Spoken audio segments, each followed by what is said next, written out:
Oh, I'm doing the intro. Okay. Good evening, good afternoon, wherever you find yourselves, ladies and gentlemen, are in this weird, wild, wacky world of ours, and welcome to the exciting installment of Darkness in Dublin. The scene takes place, or will begin, in the back of or rather, in the interior of a large luxury car that I think we said was a Rolls-Royce Phantom. I can't remember. It was me pulling things out of my ass.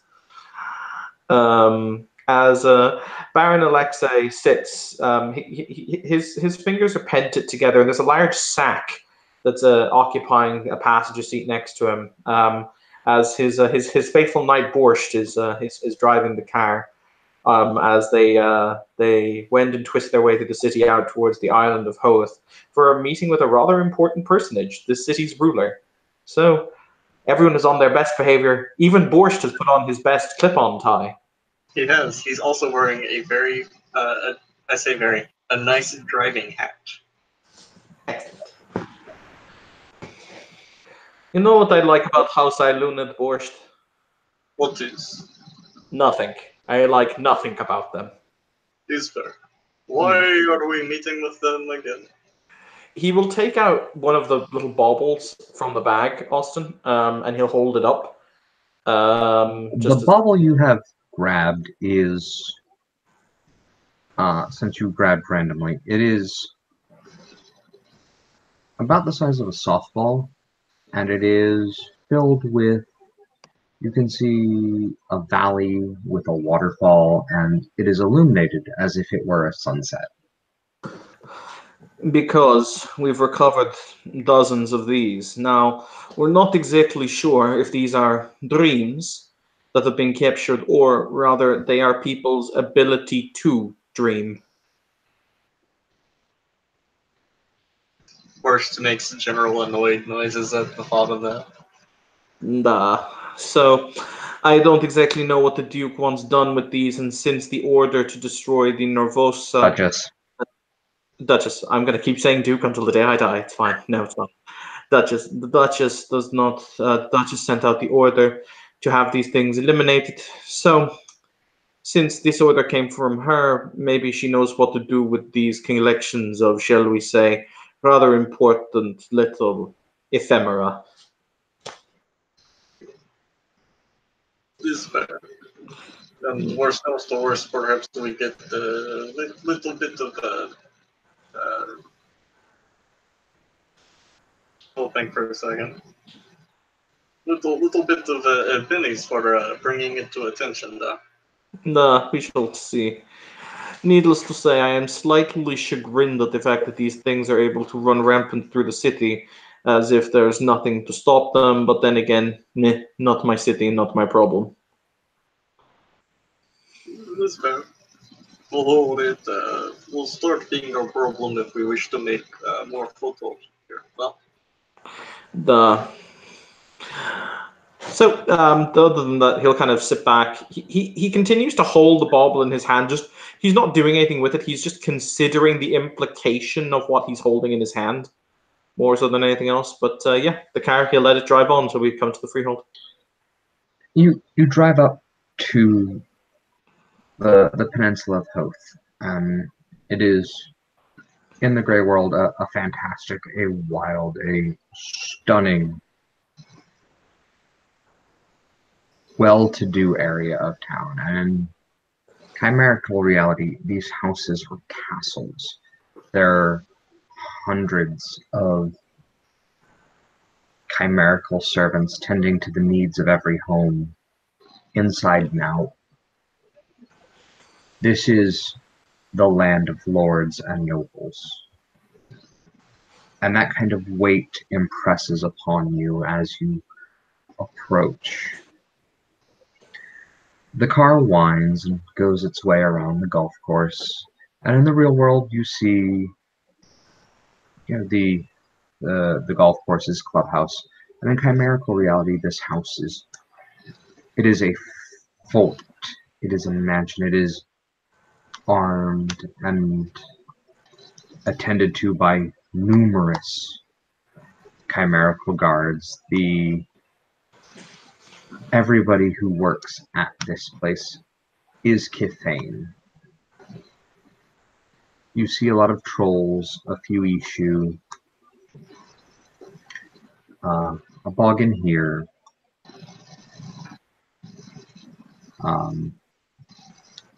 But it is bright and shiny. And as your car pulls up, it is you come to park and a boggin. One boggin opens the door and another boggin goes, "Oh, I do not see you on the list. What is the nature of your appointment?" I have something that the Duke or the Duchess requires to see. I have made an appointment. It was very short notice. Perhaps it has not been entered on the list. Oh, I see. Well then, what is it in regards to? He will hold up his hand with the small glowing thing in it. That's neat. What is it? Big trouble.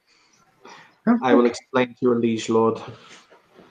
Well then, I shall make the calls to make the calls. And he will go over to the phone. He makes some calls. And then he sets the phone down. Oh, I was so rude. I didn't ask your name. Baron Alexis Voidfrost Epverich. Goes into the phone. Mumble, mumble, mumble, mumble. Looks at you. Taps on something. Looks at something behind your field of view. Mumble, mumble. Oh yes, yes. Come on in. Come. We shall get you.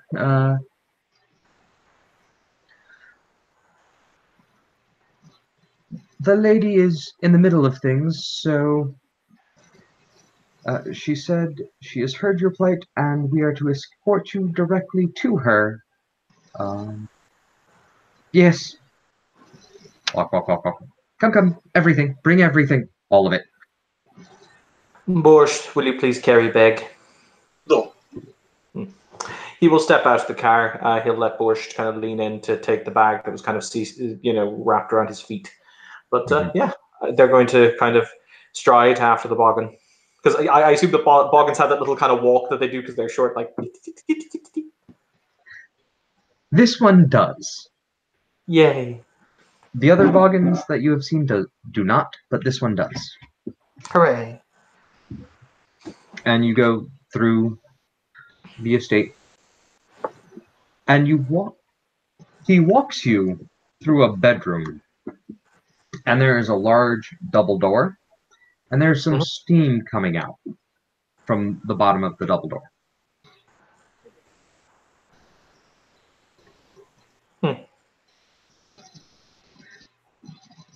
This is probably the bath chamber. Oh, wonderful. He just kind of waits for the boggin to either open the door or tell him what the hell he's meant to do.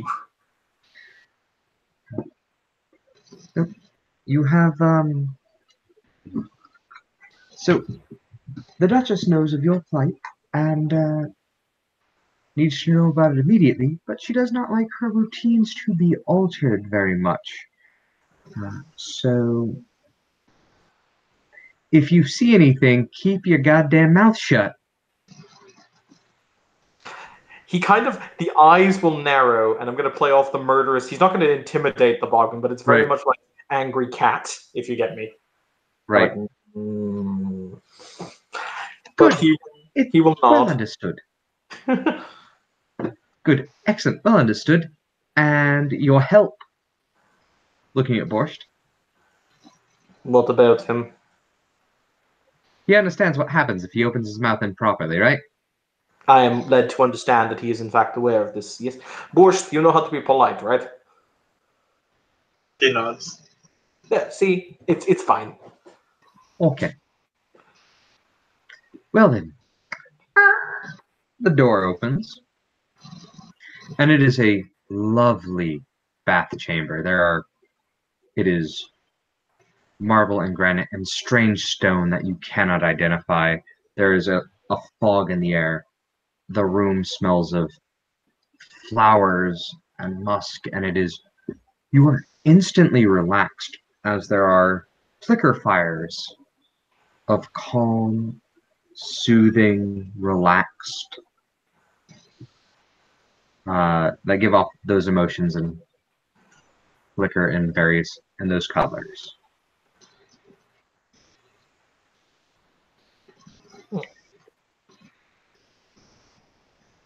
And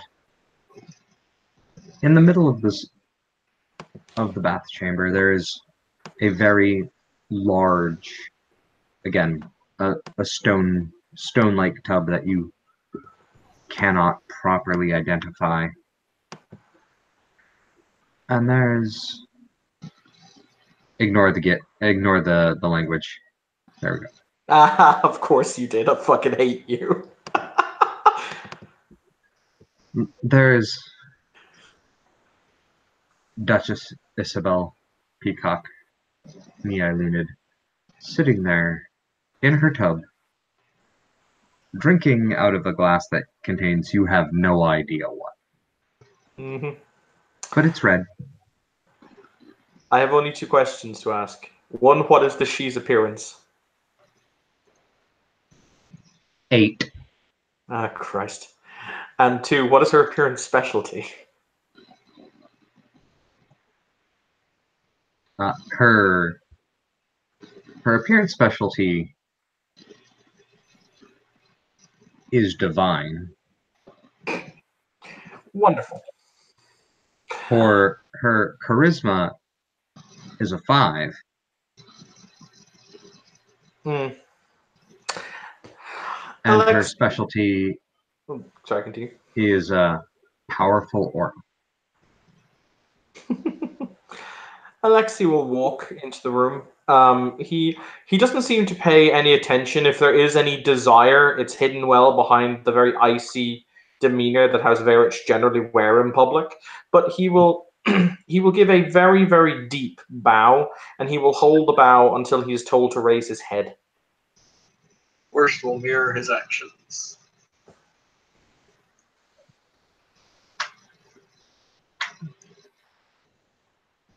And it is a really long 30 seconds before you can feel her look at you.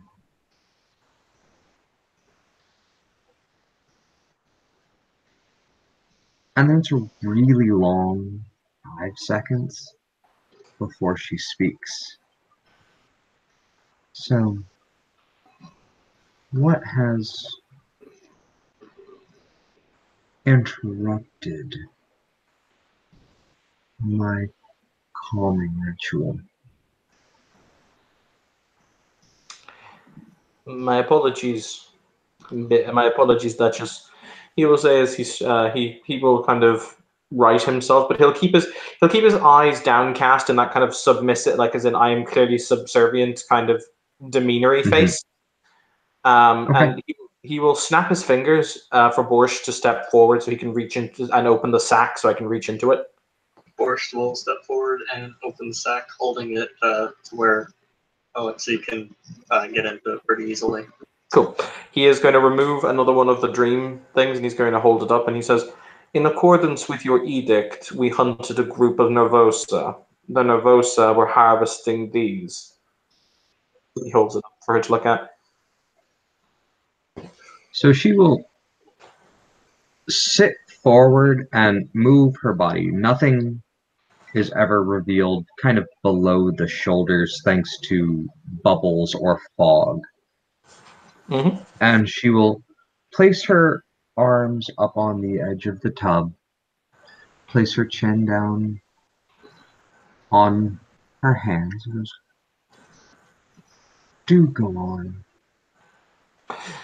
We were able to subdue 2 of the creatures. However, they had many dozens of these. There are more in the bag, of course, some much larger, some smaller.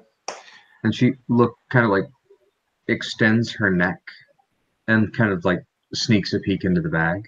Mm-hmm. And then looks back at you. And the one that you have is in your hand is a night sky with fireworks going off. Random bright colors, very beautiful, very all sorts of patterns, and like some of the fireworks will eventually like turn into creatures, fly across the orb, etc. They're pulling the Gandalf firework trick. Yes. Gotcha. He'll say, Uh-huh.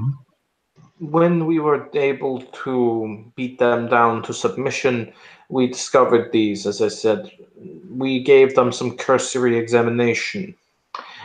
From what I have been informed by reliable sources, these are captured dreams, but possibly not just that. It is possible that the Nervosa have collected the ability of the individual personage to dream and bottled it or placed it within these orbs. Really?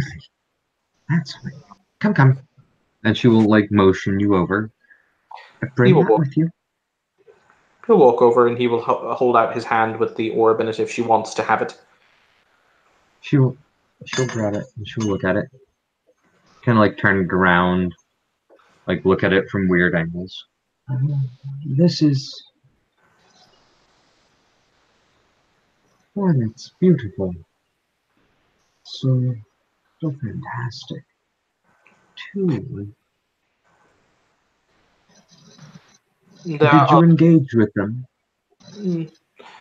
My retinue did, yes. They were able to be easily subdued. Were they flimsy? No. They were engaged by an unaffiliated commoner, a red cap. They managed to do some severe, I will not say damage. They ripped out his essence and placed it in one of these baubles by touching him. And her head turns sharply and the eyebrow raises to a definable point. Like you could cut glass on that eyebrow. He seems to be, he as I said, the icy kind of calm doesn't seem to melt, but yeah, there is definitely kind of an, ooh dear.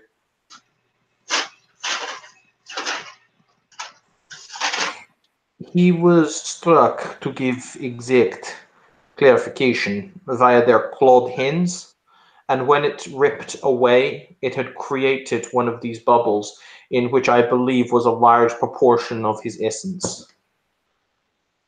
Oh. As she looks at it, she stops. That one I do not currently possess. I gave it back to its owner, as it were. What he has done with it, I have no idea. Well then. Huh. And she will set it very gently on what you would assume is a holder for what should be a wine glass. And she just kind of like sets it there. It's got like 4 little pillars and it just kind of holds it there. Mm-hmm. It's kind of like a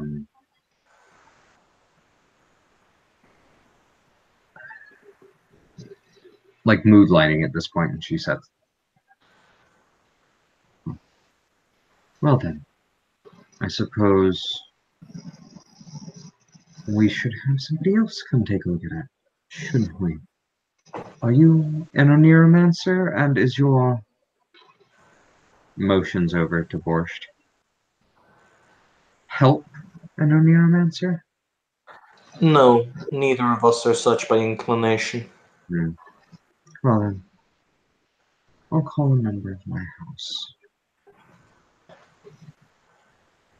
Oh, yoo-hoo!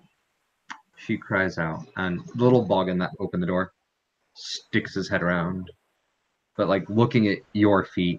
Yes, can I help you? Oh,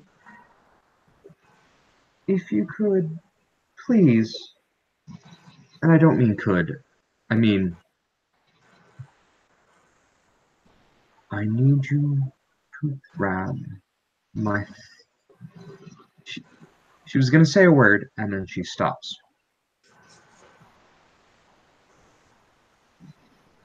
I need you to get our local associate from Rothman.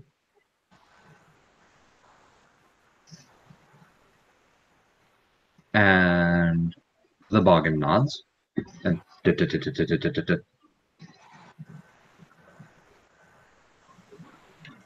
he fades out. The interesting thing. Oh, one moment. He'll reach back. He'll look into the sack this time as he kind of pokes around, and he's then going to withdraw one that is clearly a nightmare or a negative imagery, and he's going to say, "They were not just taking dreams; they were also taking nightmares." He holds up the nightmare. So the one that you grab is a dark forest at night, and there are flickering red eyes. Mm-hmm.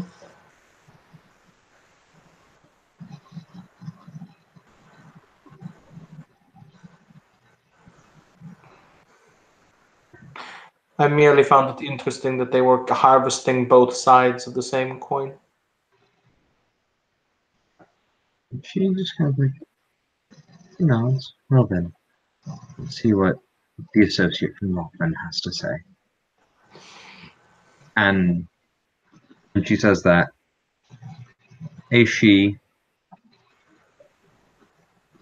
appearance 5, specialty alluring, a charisma 4, specialty captivating, walks through the door, and you don't know why, but the fog and the mist of the bath chamber seem to wrap around him.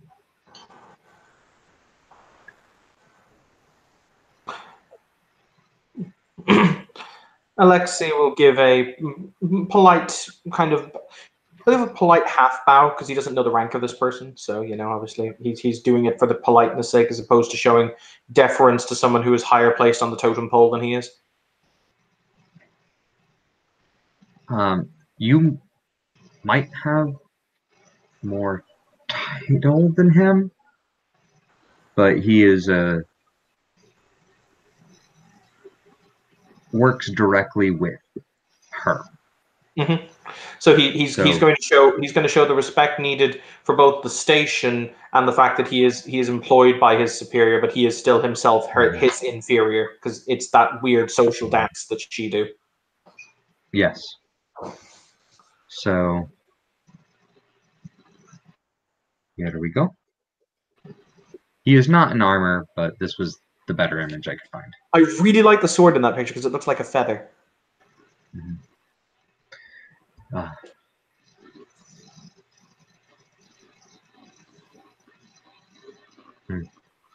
Oh, thank you. I'm glad you could make it. She speaks over to him, and he just nods. What can I do for you, Majesty?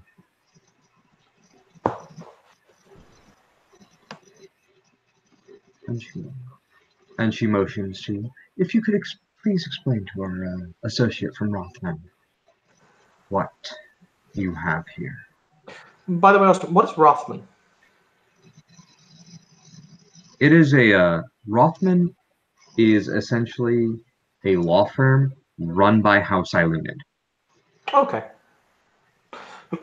He will turn and he'll hold up. And you would also assume, because of conversation, he is also probably a master or skilled Oniromancer. Mm-hmm. He will hold up the nightmare because he still has the nightmare in his hand. Mm-hmm. And he will recount the story as I have recounted to you, so it's just easier for the. Yes. Yeah. He will nod. Oh. Well then. Please, hand it over. He'll hand him the nightmare.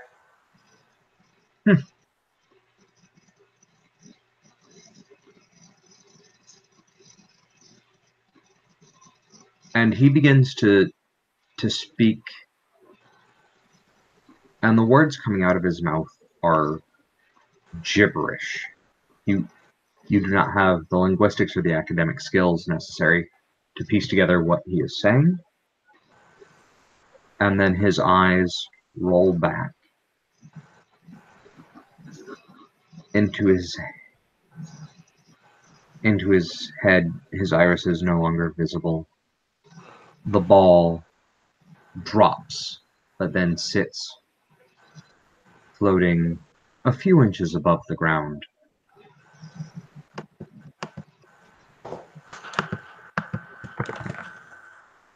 The light in the room darkens heavily. And the smells of flowers and musk and a relaxing bath fade away. You get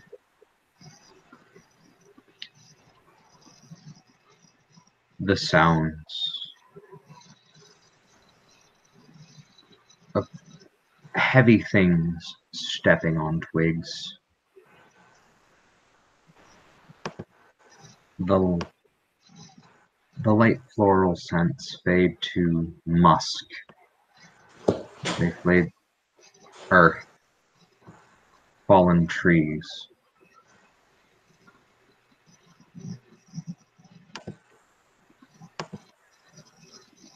And you can see the Duchesses leaning forward, staring at this orb very intently.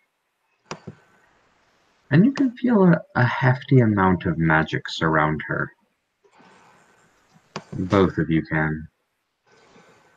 And she's staring very, very intently.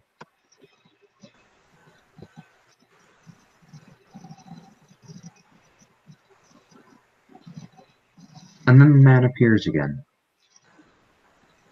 And he is worse for wear. He is covered in wounds from front to back.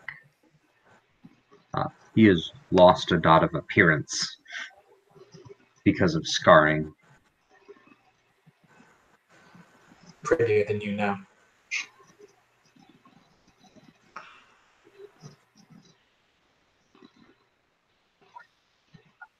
Does he look like or anything like that? What was that? I was asking, does he look like unsteady on his feet, or is he still like keeping his stance? Because I was going to say he appears and he is on his knees and he is holding the orb, or like he's on one knee. Alexei will on take the ground. He's going to take the satchel. He's going to kind of head nudge, or he's going to kind of motion with his head for Borsch to go and help the guy up. And Borsch go assist the man. As you reach for him, out of the orb that he is holding, that is this dark forest, a claw, and it's a small claw, compared to you, but it's a good percentage of the size of the sphere.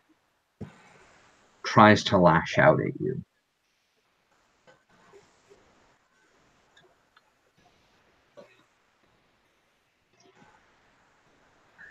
And then two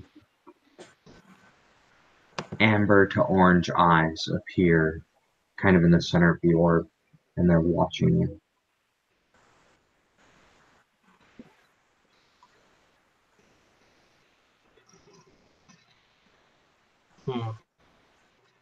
And then everything kind of fades back to black inside the orb.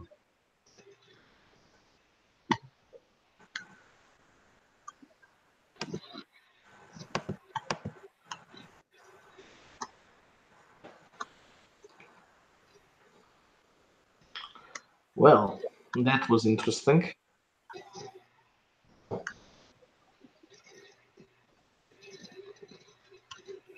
And the man from Rothman will take Borsch's help in helping him stand.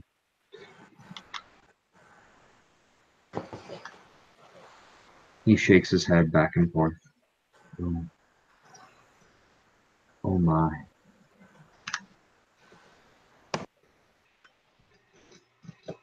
That is a terrible place to be. We need to find whoever this came from. They are in danger. Especially from the people they loved most. Do you mean the owner of that particular orb or something grander? I'm slightly confused. Whoever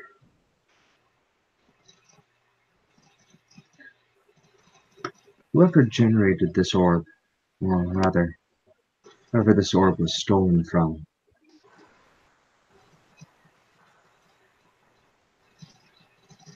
they are in danger from members of their own family. He looks very concerned. I have learned quite a bit while I was in there. A week in the forest is a terrible time to spend, especially when you're being hunted. To you, he was gone maybe to 4 or 5 minutes. But he just told you he was in there for a week.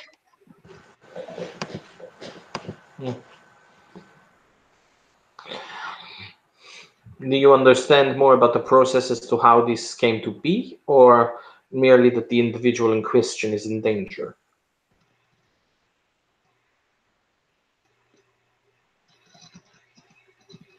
And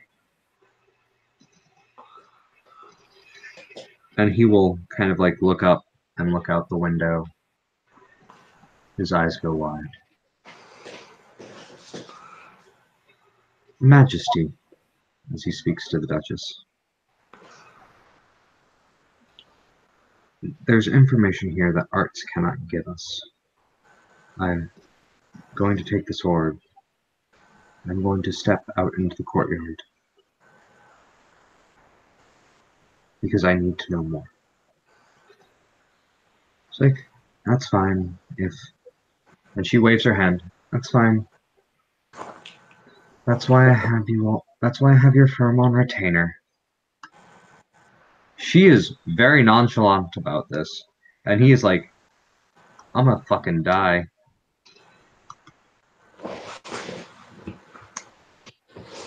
Alexis is just going to look on. This is none of his business. Not your ducky, not your monkeys. Exactly, yeah. Not my house, not my monkeys. Not my chain, not my monkeys. There's a whole bunch of this that is not my monkeys.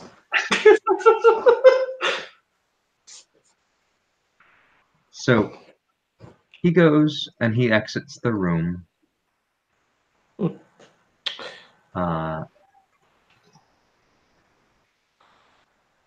And Duchess Isabel gets up out of the tub, and as she does, the bubbles, the bath, turns into cloth and fabric and has covered her body, and she stands out in the courtyard. She has a very large martini glass, and she looks on. You see the man from Rothman out in the courtyard, holding this sphere.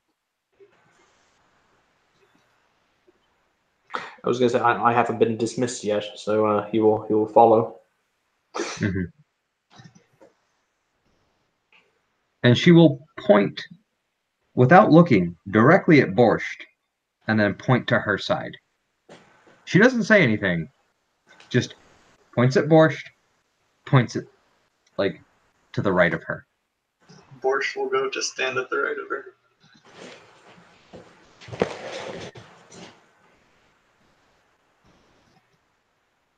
And you see, you look out through the window, you look down, and you see the man from Rothman holding the orb in a courtyard. And you feel that surge and well of glamour. This is definitively an unleashing. And it has gone sideways. For now, the courtyard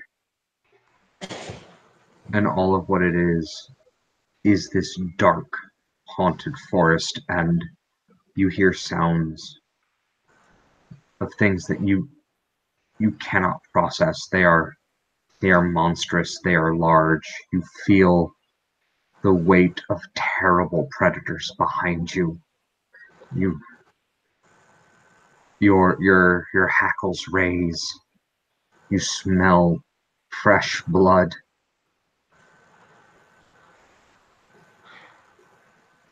And the shadows darken.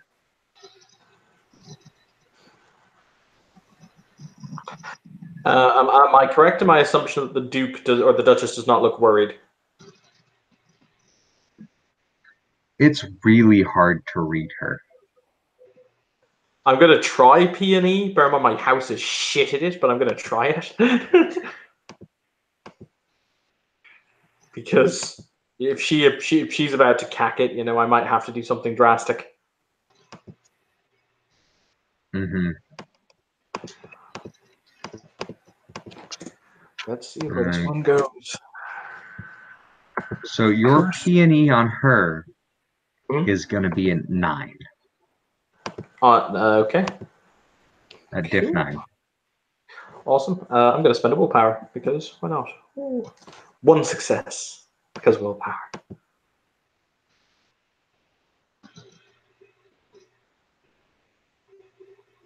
Well, that's disconcerting. I am a good servant. All right, Austin. I'm going to step in. He's going to kind of step low and in, so that basically, if anything comes at her, they have to step through him, basically. Mm-hmm. And I'm going to unleash myself. This is going to be interesting. Oh, Christ. Uh-huh. Pull up your sheet. I'm going to unleash Sovereign, and I'm going to demand that the dream return to where it's meant to be.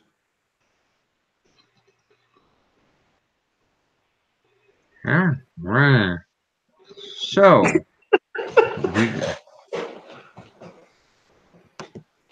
I may be about to literally blow the back out of someone's head, but I am sorry for nothing. so this is where we get to reasons the storyteller drinks. Yay! All right, so Alcoholism. if you are going to unleash, Mhm. all right, so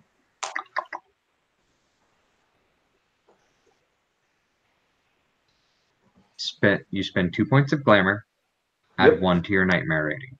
I don't have a nightmare rating so far, so I have 1 in my nightmare rating. I'll make a note of that on my All blue right. book.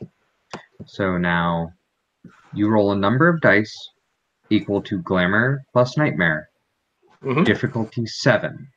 Mhm. Since you only have 1 nightmare, the last die on this roll will be your nightmare die. Mhm. I fail. Fuck my life. All right. So if you fail, you are unable to unleash. You cannot use sovereign for the rest of the scene. Roll me your glamour, diff 8. This is my second technology trigger of the day. Fantastic.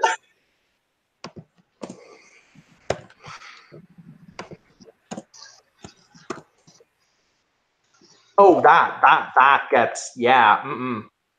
All right, so you gain no banality, but you cannot sovereign the rest of the scene. You'll see him attempt to gather the energies. At which point, clearly the fear that he is ultimately feeling unsettles him to the point that he can't reach that mental place. So when he tries to call on the power, it's like grasping at air or straws. So the eyes open and the facade cracks ever so slightly, but he is still going to stand in the doorway and take anything that will physically come at his liege lord, because that is what good she do. I'm going to die.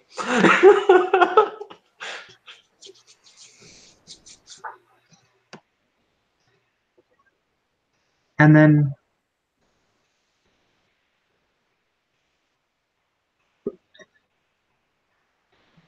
does Borscht do anything? You said that it's like a dark foresty type thing outside the out in the courtyard. In the courtyard, yeah. On the courtyard. Yeah, Borscht is going to say, light the court or light the darkness, or sorry, let the light burn the darkness away, and then I'm going to unleash pyretics. I hope this goes better for you than it did for me. All right. So you are going to attempt to unleash pyretics. Yes, sir. So it's all right, with the intention of. Oh, sorry. And what is the statement? To burn the darkness away. Okay. So you spend 2 glamour. Add 1 to your nightmare rating. Now roll your glamour plus your nightmare rating. So for you, this will be 6. The difficulty again is 7. And the last one is nightmare. And the last one, since you only have 1 nightmare dice, the last one will be nightmare. That will be important if it becomes important. You'll let me know. And then I'll let you know. And then hey, 2 successes. I overcast. Did you just overcast? Yeah, I've only got Pyretics 1. I got 2 successes.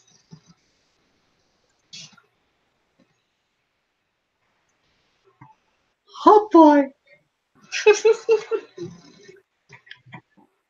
So, Vorst's mortal mane erupts into flame. His physical mortal body is gone. Standing there is this beacon of fire, a golem of heat, and it points its hand out towards the darkness, and the very air ignites, scorching every shadow, burning away every single ounce of darkness.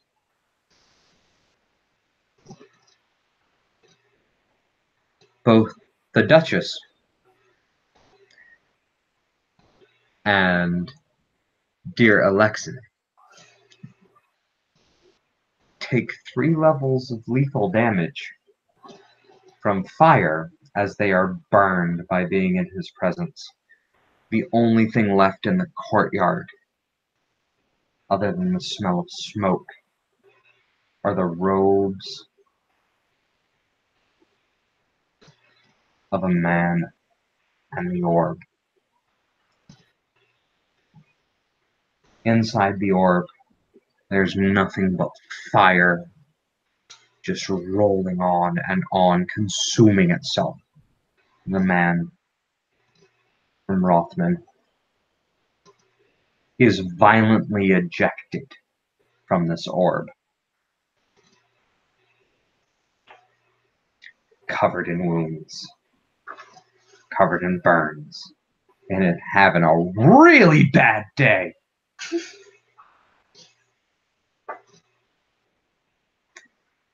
The Duchess moves away from you and kind of grabs Alexei by the throat and pulls Alexei with her.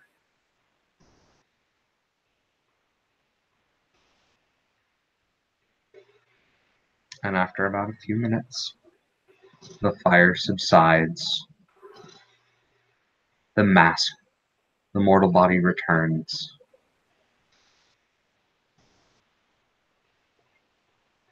She is real not happy and looking at you real hard, Alexei.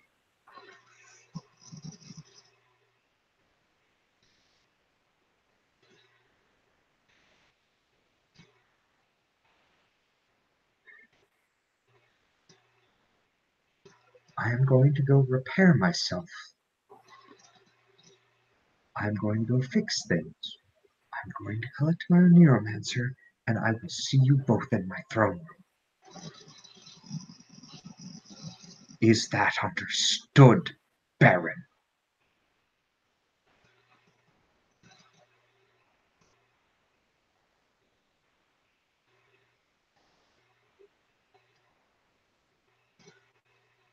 Evan, you're muted if you're trying to talk.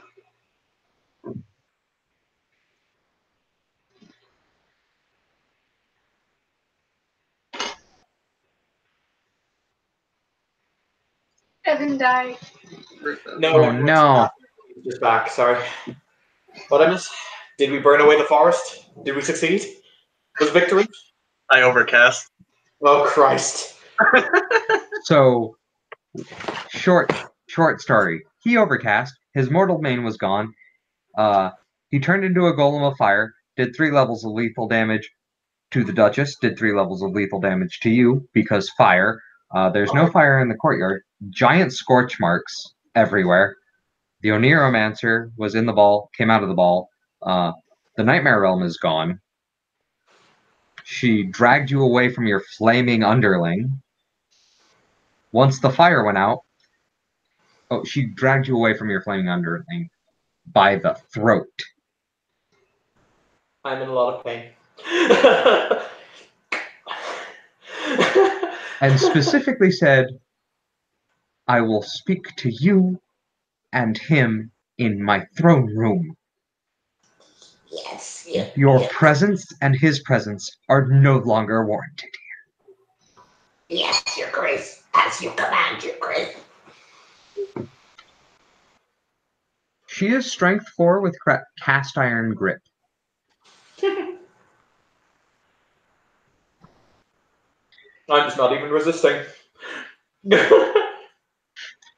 And so she walks into what is you assume is a closet.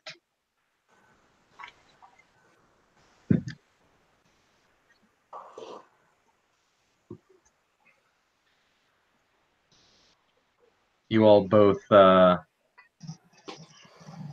assume, leave the bath chamber. At high speed, yes. The phrase GTFO, motherfucker, may be uttered.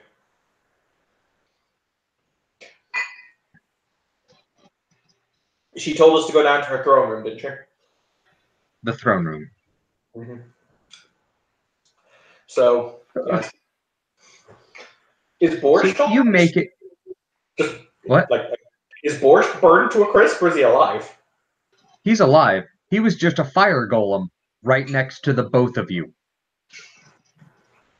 Everything is awful.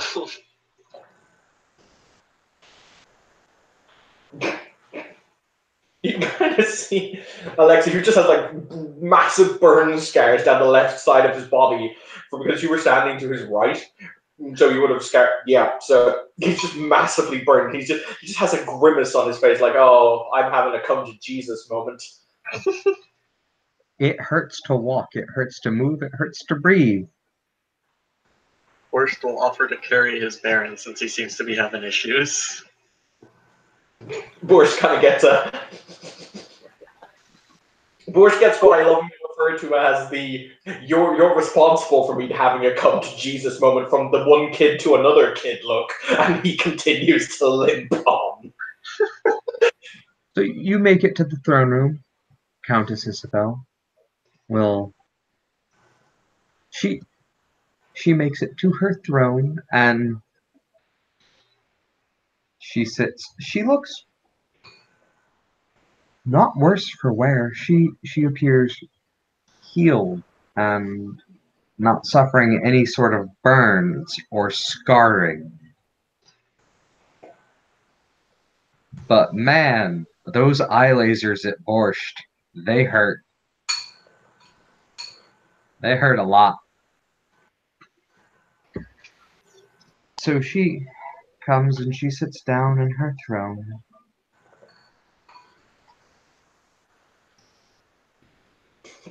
That is not how I expected my relaxing day to go about, she says.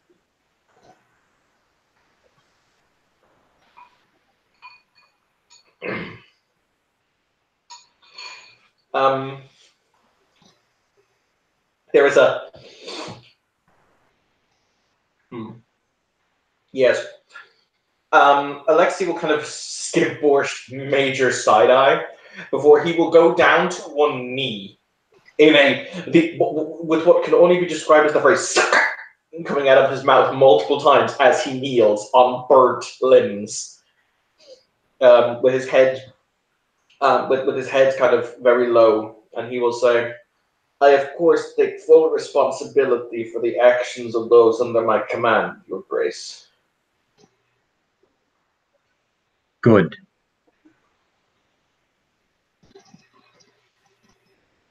I would expect no less of one of the barons of this land.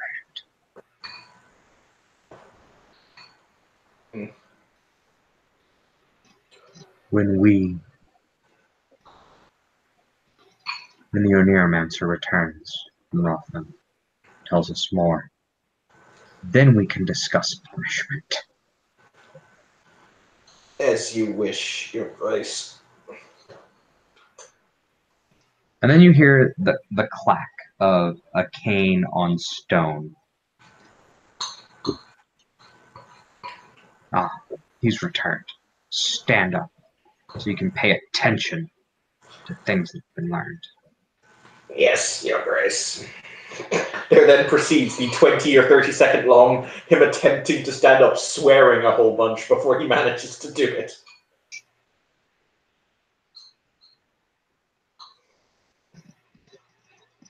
The Oneiromancer walks in, and he in a bad place. He is using a cane. He walks mostly under his own power.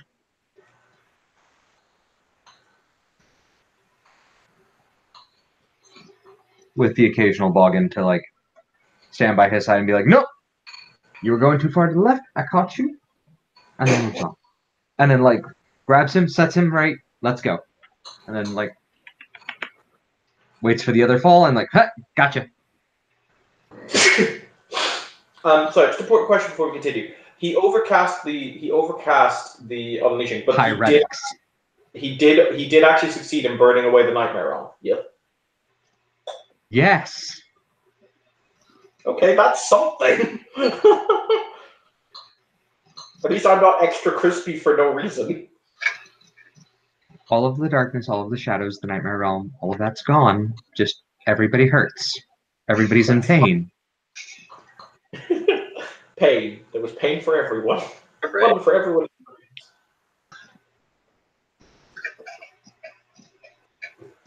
If it helps, Borsch might not be in pain now, but wait till we get home.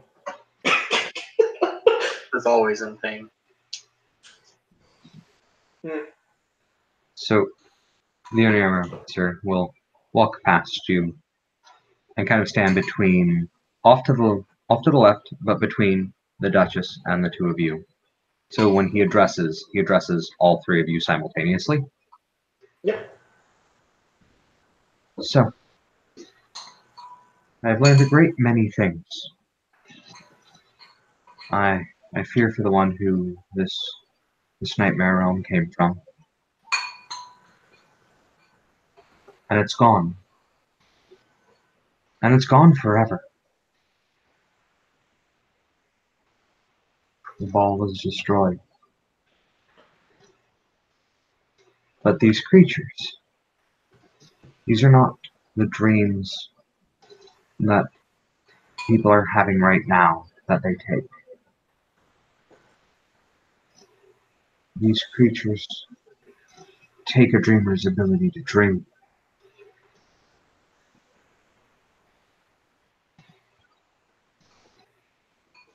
That is what these are. This is the ability. This is their dreams. This is their essence. This is who they are. This is their connection to the dreaming.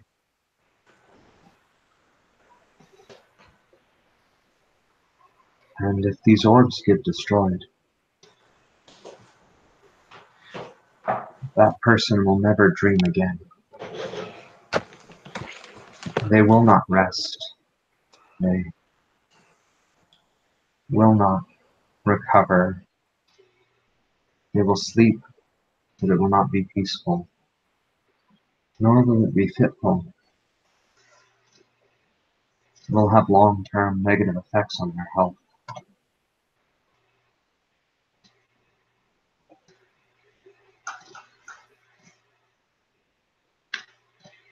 These spheres, if you find them, should be protected at all cost.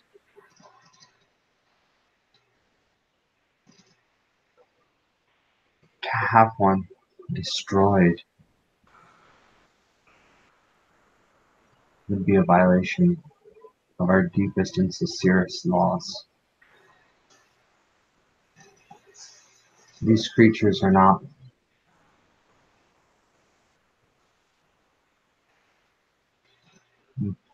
things of fancy or things to be taken lightly. The wounds they extract damage lives forever.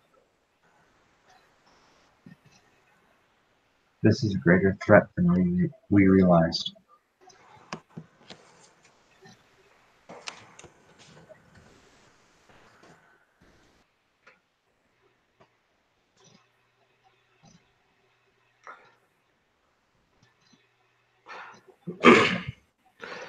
So I'm going to point out to Alexi. Mm-hmm. You destroyed one, and you saw another one destroyed. I am not having a good day. The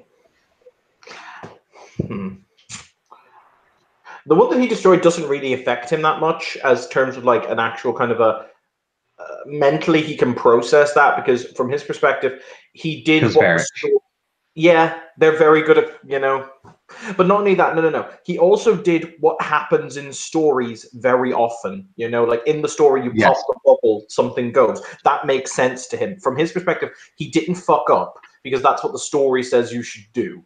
Right.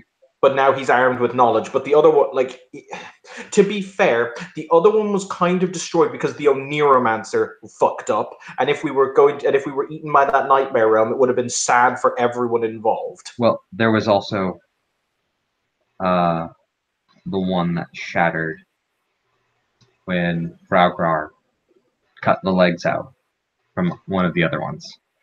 That was not my fault. That was not your fault. So I've seen 3 destroyed today, technically. Yes, you have seen 3. You'll actually see him like one of the hands kind of just goes up and he just kind of cradles the unburned side of his face in his hand, and he just you can hear like a long list of Russian expletives. The Duchess will look over at you. He has several different sizes. Some in the sack that look large and some that look small.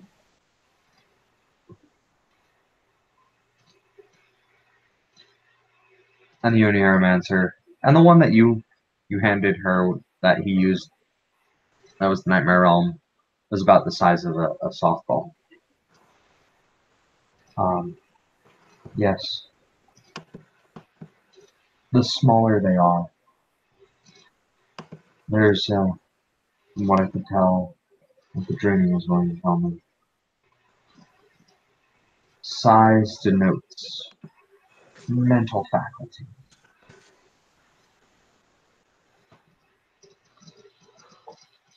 Possibly age. He'll look and he'll say, after all, do children not have more dreams than adults?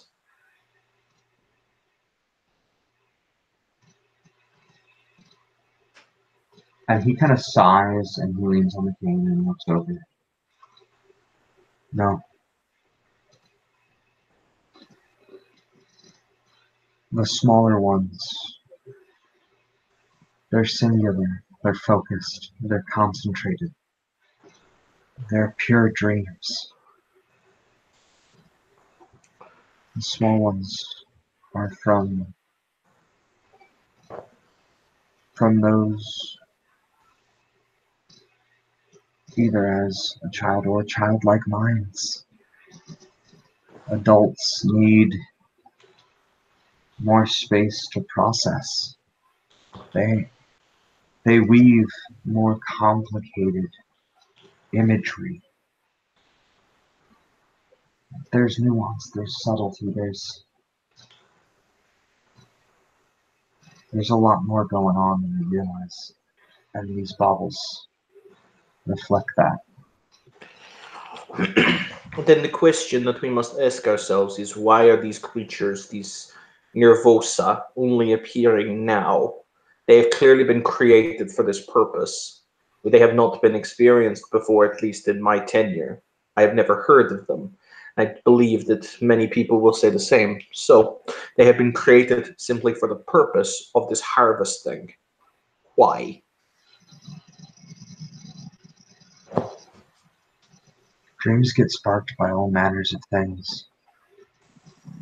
All manners of things can create a dream or a nightmare. When enough people think on it or dwell on it long enough, monsters come out of the shadows, or hope rises from the sunset.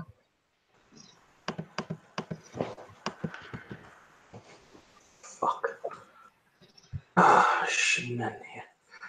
Needless to say, we are now armed with knowledge, and that is something, if nothing else.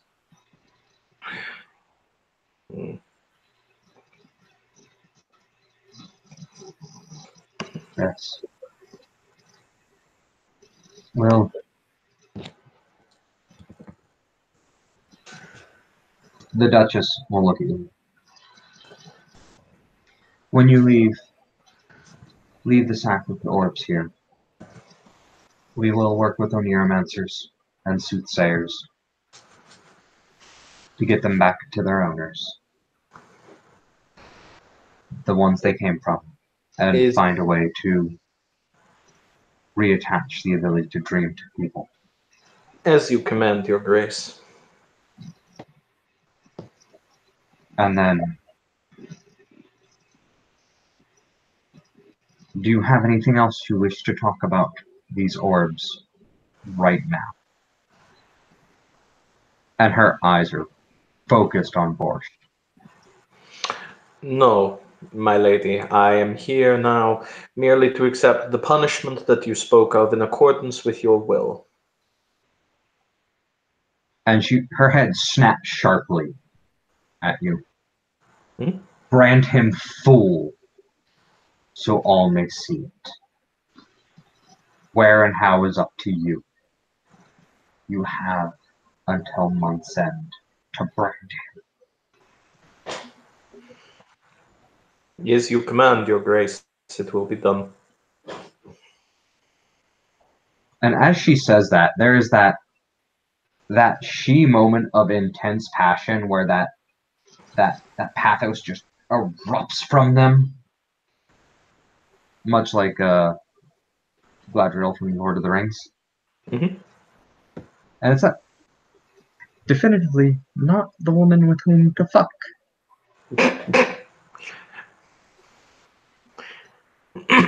He will bow and he will say, "Are we dismissed in that case, Your Grace?" Oh no, he'll say, "Am I dismissed?" Because if I am dismissed, Borscht is dismissed.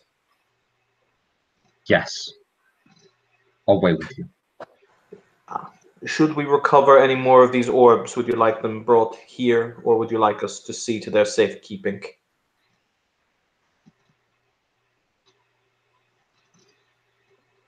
Bring them to me through any way possible until we figure out how to successfully find their owners and reattach them.